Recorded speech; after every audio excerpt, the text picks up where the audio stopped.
क्या आप सोच सकते हैं कि एक खाली हाथ लौटने वाला व्यक्ति किसी प्रतियोगिता का विजेता बन सकता है? क्या सच में ईमानदारी और नैतिकता आज के समय में भी सफलता दिला सकती है? आज मैं आपको एक ऐसे राजा की कहानी सुनाने जा रहा हूं जिसने अपने दरबारियों को एक अनोखी चुनौती दी, सबसे दुर्लभ और सुंदर फूल लाने की। लेकिन इस प्रतियोगिता का विजेता कोई ऐसा व्यक्ति बना जिसने एक भी फूल नहीं लाया। तो आखिर ऐसा क्या हुआ? किसने और कैसे इस मुकाबले को जीत लिया? चलिए बताते हैं कहानी। विजयगढ़ राज्य अपनी समृद्धि और न्यायप्रिय राजा धर्मपाल के लिए प्रसिद्ध था। राजा का मानना था कि ईमानदारी ही सबसे बड़ी संपत्ति होती है।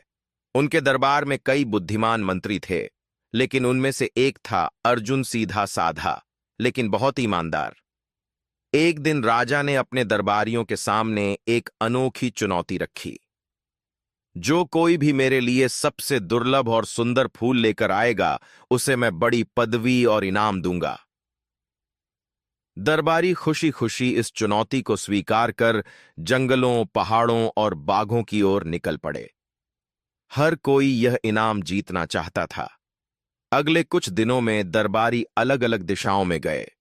किसी ने पहाड़ों से नीलकमल खोजा, किसी ने गहरे जंगलों से सुनहरे गुलाब लाकर राजा को चौंका दिया। कुछ दरबारी तो विदेशी फूल भी ले आए जो पहले कभी राज्य में नहीं देखे गए थे। लेकिन जब अर्जुन लौटा तो वह खाली हाथ था। यह देखकर दरबार में कानाफूसी। सच्चाई? राजा ने पूछा। अर्जुन, तुम कुछ भी लेकर क्यों नहीं आए? क्या तुम्हें कोई सुंदर फूल नहीं मिला?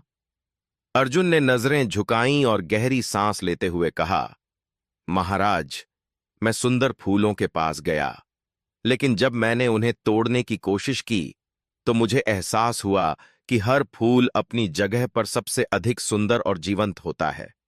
अगर मैं इसे तोड़ लाता तो यह मुरझा जाता और अपनी सुंदरता खो देता। मुझे लगा कि प्रकृति की सुंदरता को नष्ट करना गलत होगा, इसलिए मैं खाली हाथ लौट आया। दरबार में सन्नाटा छा गया। सभी दरबारी अर्जुन की बात सुनकर हैरान थे। राजा धर्मपाल मुस्कुराए और बोले, अर्जुन, तुमने सबसे दुर्लभ चीज लाई है, ईमानदारी और बुद्धिमानी। तुम इस प्रतियोगिता के सच्चे विजेता हो। राजा ने अर्जुन को सबसे बड़ा पुरस्कार दिया और उसे मुख्य सलाहकार बना दिया। सच्चाई और ईमानदारी सबसे दुर्लभ गुण होते हैं। धन दौलत से बड़ी चीज है नैतिकता। जो व्यक्ति सच्चाई के रास्ते पर चलता है, उसे जीवन में सफलता अवश्य मिलती है। तो अगली बार जब कोई आपसे कहे कि सफल होने के लिए चालाक बनना जरूरी है, तो याद रखें, सच्चाई की ताकत सबसे बड़ी होती है।